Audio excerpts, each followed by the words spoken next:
एक महान social reformer, एक एजुकेशनिस्ट, म्यूजिक कंपोजर, ऐसा गायक, पोएट और पेंटर, ऐसा फिलोसोफर, प्रोलिफिक राइटर। हाँ, आज बात करेंगे रविंद्रनाथ टैगोर की। आज उनका जन्मदिन। गुरुदेव के नाम से नहीं जानते, कवि गुरु या विश्व कवि, बंगाली शेक्सपियर। कौन थे रविंद्रनाथ टैगोर? नमस्कार, विवेक बिंद्रा बोल रहा हूं, founder and CEO Bada business dot com. Supremely talented, legendary figure, polymath, cultural icon, incredibly gifted, master of philosophy, master of metaphor. ये ट्रूली गिफ्टेड व्यक्ति, एक्सेप्शनल ब्रेन। चित्रकारी करी तो 2300 पेंटिंग बना दी। ड्राइंग और पेंटिंग पूरे यूरोप के अंदर एग्जीबिशन में लगाई जाती थी।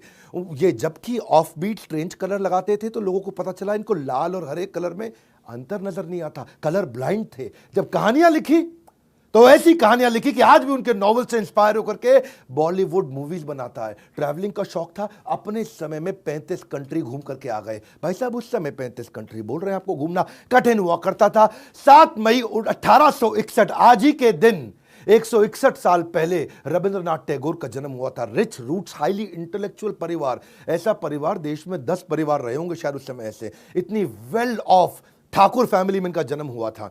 ठाकुर इनका सरनेम था। अंग्रेज ठाकुर ठाकुर बोल नहीं पाते थे, ठाकुर ठाकुर टैगोर हो गया, वो वहां से टैगोर होने लगा। और रविंद्रनाथ ठाकुर उस समय बन गए रविंद्रनाथ टैगोर।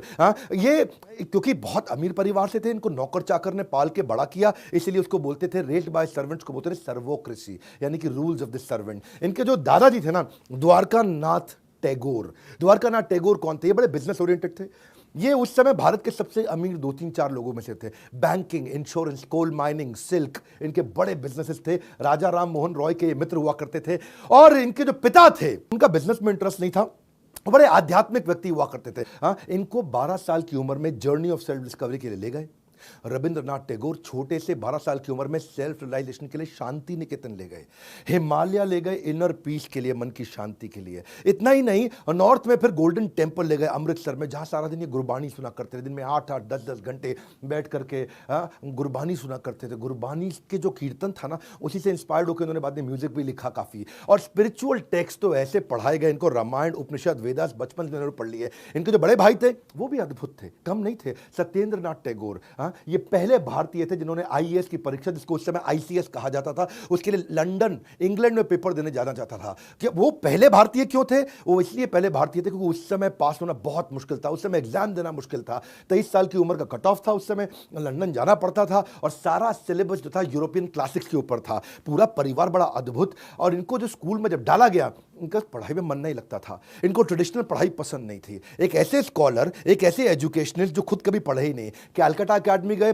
टीचर से मार पड़ती थी, स्कूल छोड़ दिया। ओरिएंटल सेमिनरी गए, वहां से भी स्कूल छोड़ दिया। सेंट जेवियर्स गए, पढ़ाई में बिल्कुल मन नहीं लगा, टीचरों से मार खाई, स्कूल छोड़ दिया। रविंद्रनाथ टैगोर के जो बड़े भाई हेमेंद्रनाथ टैगोर, उन्होंने इनको फिर होम स्कूलिंग कराई। ये पहले पॉपुलर प्रोडक्ट थे होम स्कूलिंग के। आज होम स्कूलिंग बहुत पॉपुलर हो रहा है, घर पे ही बैठा के science, math, social science, astronomy, Sanskrit, history, modern science सब पढ़ा दिया इनको। लेकिन ये स्पोर्ट्स में बहुत इन्वॉल्व थे, बचपन से जूडो, स्विमिंग, ट्रैकिंग, रेसलिंग सब सीखते थे। और इनफैक्ट जादूनाथ भट्टाचार्य, जिन्होंने वंदे मातरम उसकी जो ट्यून सेट करी थी, वही जादूनाथ भट्टाचार्य इनको घर पे आके म्यूजिक सिखाते थे। 1878 में आगे चल के लंदन में लॉ की पढ़ाई करने गए, वहां से भी ड्रॉप आउट हो गए। ना स्कूल पढ़ा, ना ग्रेजुएशन पढ़ा, ना पोस्ट ग्रेजुएशन पढ़ा, ड्रॉप आउट हो गए। वो अलग बात है। इनके ड्रॉप आउट होने के बाद भी यूनिवर्सिटी कॉलेज ऑफ लंदन इनके नाम पे आज भी कॉम्पिटिटिव लिटरेचर की सीरीज आज भी पढ़ाता है। और ये आगे चल करके ऑक्सफोर्ड यूनिवर्सिटी ने इनको डॉक्टरेट भी दिया था।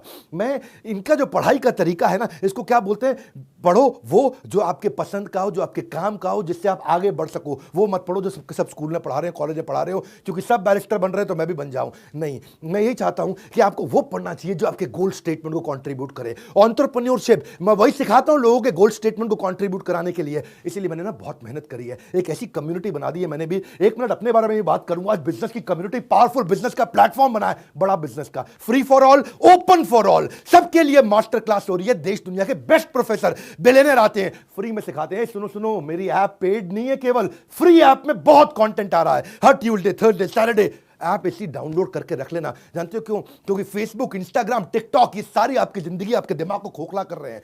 यहां पे आप आओगे ना, ऐसे ऐसे रील्स को ऊपर करोगे, पावरफुल वीडियोस आपको मिलते जाएंगे। हमने ऐसा शॉर्ट वीडियो प्लेटफॉर्म बना दिया, रील को अब इंस्टाग्राम नहीं, बड़ा बिजनेस का ऐप सबने डाउनलोड किया है। नया वर्जन कम्युनिटी ऐप का आपने डाउनलोड नहीं किया? आ जाओ, अभी डाउनलोड करो।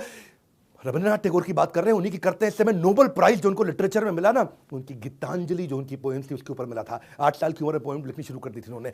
बिल्कुल अद्भुत व्यक्ति, इंद्र तृप्ति से परे। 16 साल के, आज उनका जन्मदिन है इसलिए उनको याद कर रहे हैं। 16 साल की उम्र तक तो उन्होंने कमाल कर दी, पहली किताब उन्होंने, पहली कलेक्शन छाप दी।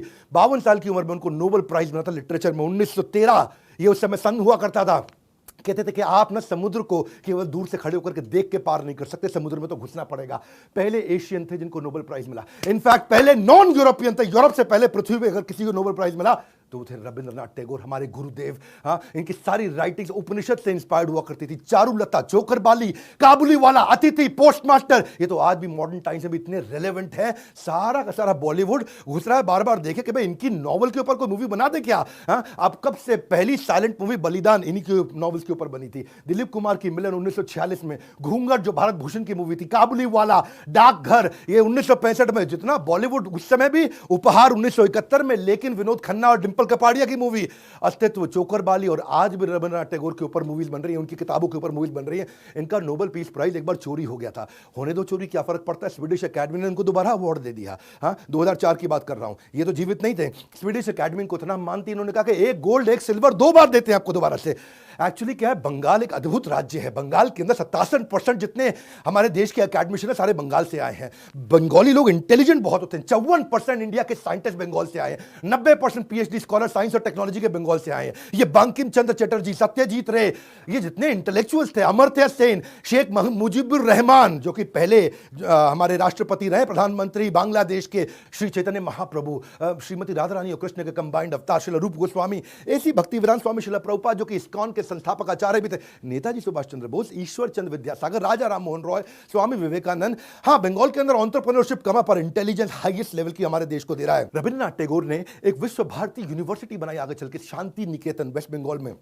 पर्पस क्या था, कन्वेंशनल पढ़ाई को चैलेंज कर देंगे। हाँ, ये जो लिख करके किताब में पढ़ाया जाता है वो नहीं चाहिए, हमारे को फील्ड में पढ़ाई चाहिए। उसी के लिए उन्होंने विश्व भारती यूनिवर्सिटी बनाई। और ये जो विश्व भारती यूनिवर्सिटी थी, इसी से ही अमर्त्य सेन आए, इसी से सत्यजीत रे आए, इसी से इंदिरा गांधी आई। देश के कई इंटेलिजेंट लोगों को यहां से जन्म मिला है। इन्होंने अपना सारा पैसा नोबेल पीस प्राइज का इसी स्कूल को बनाने में लगा दिया था। हाँ, यहाँ पे अच्छा, इतना इनसे अंग्रेज भी इंस्पायर्ड हुआ करते थे कि किंग जॉर्ज जो इंग्लैंड के थे, उन्होंने नाइटहुड की उपाधि दी, नाइटेड कर दिया इनको 1915 में। लिटरेचर में जो उनका कॉन्ट्रीब्यूशन था उसके लिए। वो अलग बात है, जलियांवाला बाग का जब मैसाकर हुआ तो उन्होंने अपनी सर की उपाधि, नाइटहुड की उपाधि अंग्रेजों को वापस कर दी, बोला नहीं चाहिए तुमसे।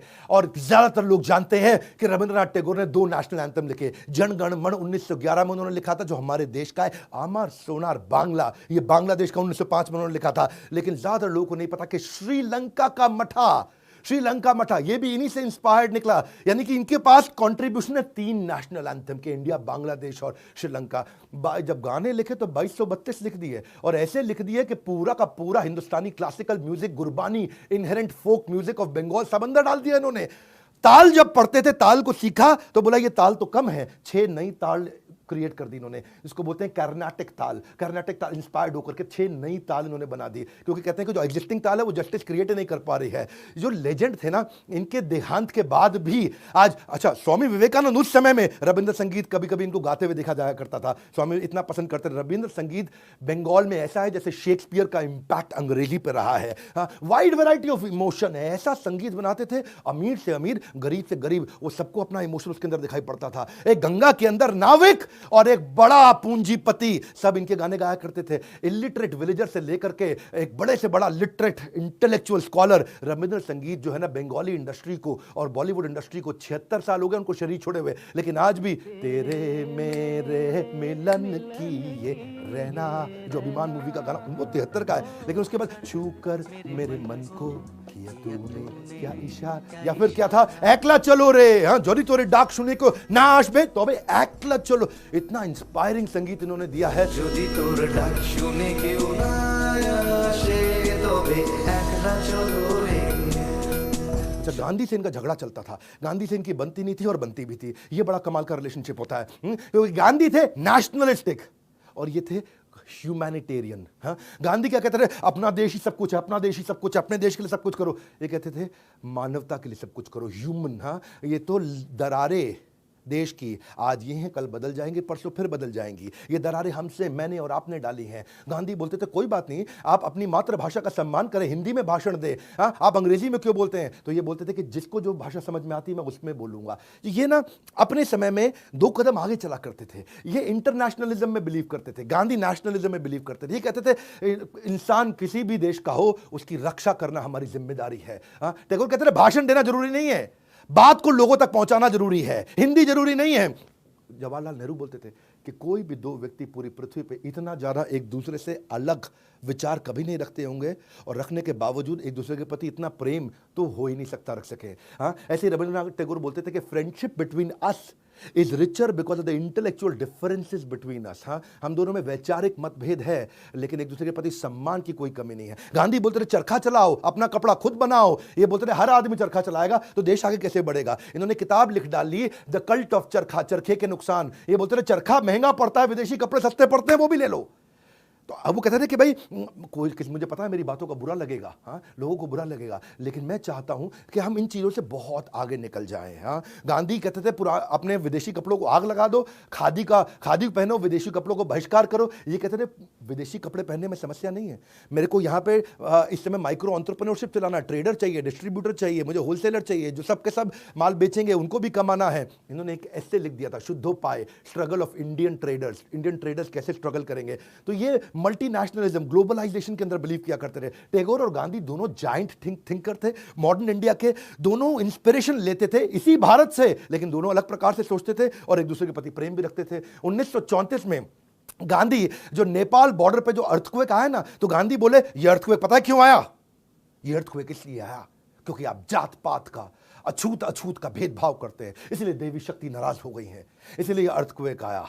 टैगोर खुंदक खा गए, बोले कमाल हो गया गांधी जी, इतना नॉन साइंटिफिक। हाँ, ये अछूत के चक्कर में अर्थक्वेक आ गया, ऐसे थोड़ी है। तो मैं तो बहुत हैरान हूं गांधी जी का पत्र पढ़ के। ऐसा बोले टैगोर कि गांधी जी जैसा पढ़ा लिखा व्यक्ति भी ऐसे गैर वैज्ञानिक सोच रख सकता है। तो इनमें बड़े बहुत मतभेद हुआ करता था। 1936 में रविंद्रनाथ टैगोर थिएटर के अंदर डांस ड्रामा किया करते थे। एक बार की कहानी बता रहा हूं, और वो अपना फंड इकट्ठा करने के लिए करते थे। विश्व भारती शांति निकेतन जिन्होंने स्कूल यूनिवर्सिटी बनाया था। गांधी एक बार धर्मपत्नी के साथ गुरुदेव का वो नाटक ड्रामा देखने के लिए कोलकाता में गए और गांधी वहां बैठकर के सामने देखे ड्रामा नाटक बहुत अच्छा, लेकिन उन्होंने उनको बोला कि तुम्हारी उम्र 75 साल हो गई, तुम इस उम्र में क्यों इतना मेहनत करते हो? नाटक, ड्रामा, एक्टिंग, लेखन, ये सब क्यों करते हो? अब आराम करो, अपने जीवन में 75 साल के हो चुके हो। हाँ, तो उस पर उन्होंने जवाब दिया कि नहीं, मुझको पैसे की ज़रूरत है, मैं फंड रेज कर रहा हूँ, मुझे ये शांति निकेतन को बड़ा करना है, मुझे स्कूल की पढ़ाई के तरीकों को बदलना है। तो गांधी ने बोला कोई बात नहीं, ये सब मत करो। गांधी ने अपने कई इनके फॉलोअर्स हुआ करते थे, उसमें एक अंग्रेज बिजनेसमैन फॉलोअर, उसको बोल के इनको 60,000 रुपये का डोनेशन दिलाया और फिर इन्होंने अपना स्कूल चलाया। तो गांधी और टैगोर आपस में एक दूसरे के खिलाफ थे, पर जब मदद करने की बारी आती थी तो हमेशा एक साथ थे। और गांधी को महात्मा टाइटल भी इन्होंने दिया, और इनफैक्ट देश नायक का भी टाइटल जो नेताजी सुभाष चंद्र बोस को, वो भी टैगोर ने दिया। और वाइस वर्सा, गांधी भी इनको गुरुदेव कह के बुलाया करते थे। कई ऑनर्स हुए इनके नाम पे। आज भी गॉर्डन स्क्वायर लंदन के अंदर प्रिंस चार्ल्स की 150वीं इनकी अपनी बर्थ एनिवर्सरी पे इनका स्टैचू बनाया गया। इजराइल ने टेल अवीव के अंदर एक सड़क इनके नाम पर रख दी, जिसका नाम रखा उन्होंने रेहॉव स्ट्रीट, मतलब एक ऐसा टेल अवीव के अंदर सड़क बना दी इनके नाम की। रविंद्र सेतु कोलकाता में, इतना कुछ है इनके नाम पे। श्रीलंका के अंदर एक बहुत बड़ा मेमोरियल ऑडिटोरियम है इनके नाम पे। विश्व कवि रविंद्रनाथ टैगोर बांग्लादेश में इनके नाम पे सैकड़ों अवार्ड्स भी हैं। Rabindranath Tagore literacy prize, literary prize, Tagore Ratna, कई तरह के अवार्ड हैं। यूनिवर्सिटीज, बांग्लादेश की रविंद्र यूनिवर्सिटी, रविंद्र मैत्री यूनिवर्सिटी, या मॉरिशस की रविंद्रनाथ टैगोर स्कूल यूनिवर्सिटी, ये सब कुछ इन्हीं के नाम पे बनाए गए हैं। इनफैक्ट पोर्ट ब्लेयर के अंदर भी टैगोर गवर्नमेंट कॉलेज इनके नाम पे है। और इनके बारे में अगर मैं सब कुछ एक वीडियो में बता दूं तो ऐसा है कि पूरे के पूरे संसार को एक बोतल में डाल देना, पूरा संसार एक बोतल में आ नहीं सकता है। रविंद्रनाथ टैगोर ऐसे महान व्यक्ति कई सदियों में एक बार आते हैं, और यही मेरा प्रयास रहता है आपको वो पावरफुल कंटेंट लाके देना, छोटे वीडियो के अंदर सॉलिड कंटेंट। इनफैक्ट छोटे वीडियो के अंदर सॉलिड कंटेंट में मैं अब आपको देने जा रहा हूं बिजनेस का ब्रह्मास्त्र। एक अपनी तरफ से गुड न्यूज भी दे देता हूं, 7 वंडर्स ऑफ द वर्ल्ड। आप वॉनरप्रेन्योर, सोलोप्रेन्योर, एंटरप्रेन्योर कुछ भी हो, मैं आपको fast track MBA crash course दे रहा हूं। Hey guys, come on, listen to me. Fast track MBA crash course. हाँ, MBA का क्रैश कोर्स आपको जो दे रहा हूँ 300 से ज़्यादा स्ट्रैटेजी, सारी इंडस्ट्री, सारे फंक्शन, सारे स्टेजेस, आप कुछ भी करते हो। सेल्स की 100 स्ट्रैटेजी, स्ट्रैटेजिक एग्जीक्यूशन की 20 स्ट्रैटेजी, रिटेल की 100 स्ट्रैटेजी, मार्केटिंग की 40 स्ट्रैटेजी, लीडरशिप की 30 स्ट्रैटेजी, पीक परफॉर्मेंस और प्रोडक्टिविटी की 50 strategy, idiot proof, failure proof, risk proof, ऐसी स्ट्रैटेजी दे रहा हूँ। और ये सब कुछ मैं आपको दे रहा हूँ मनी बैक गारंटी के साथ में। स्टार्टअप की 20 स्ट्रैटेजी, बिजनेस ऑपरेशन की 20 स्ट्रैटेजी, आपका 100% रिस्क रिवर्स कर दिया केवल 2999, 2999 रुपए, 2999 रुपए, 2999। और नहीं पसंद आए फोन करो, पैसे वापस ले लो 48 घंटे में वापस। कोई टेंशन नहीं लेने का। लो प्राइस गारंटी तो है ये, दुनिया में इतने सस्ती फास्ट ट्रैक एमबीए कोर्स दुनिया में कोई नहीं करा सकता। Lowest price guarantee, free service guarantee, कुछ समझ में ना आए तो कॉल कर सकते हो। रिप्लेसमेंट गारंटी, ये पसंद नहीं है इसकी जगह कुछ और ले सकते हो। मनी बैक गारंटी, सब गारंटीज का बाप होता है मनी बैक गारंटी। पैसा ही वापस ले लो। अब पड़े हो किस चक्कर में, कोई नहीं है टक्कर में। आपका पूरा रिस्क खत्म कर दिया है मैंने। 2999 के अंदर 48 घंटे में पूरा पैसा वापस, इजी और रिस्क फ्री कर दिया। आप अनसेटिस्फाइड नहीं, ले लो वापस। कैसे पता लगा इसके बारे में? 9810544443। और मेरे साथ आज इस पूरा वीडियो को देखने के लिए आपका धन्यवाद। नीचे कमेंट बॉक्स में भाई और किसका वीडियो देखना चाहेंगे। और रविंद्रनाथ टैगोर जी को उनके जन्म दिवस पे, उनके आविर्भाव दिवस पे आज उनको बधाई दीजिए। नीचे कमेंट बॉक्स में उनके बारे में लिखिए। खड़ा होकर के पूरे फॉर्म में आ चुका हूं भाई साहब, आग लगाने के लिए। इस वीडियो को सब तक शेयर कर दीजिए। बंगालीज के प्राइड, भारतवर्ष के प्राइड, पृथ्वी के प्राइड श्री गुरुदेव रविंद्रनाथ टैगोर हमारे साथ जुड़े रहने के लिए, वीडियो को शेयर करने के लिए आप सबका हृदय की गहराई से प्रेम पूर्वक बहुत बहुत धन्यवाद।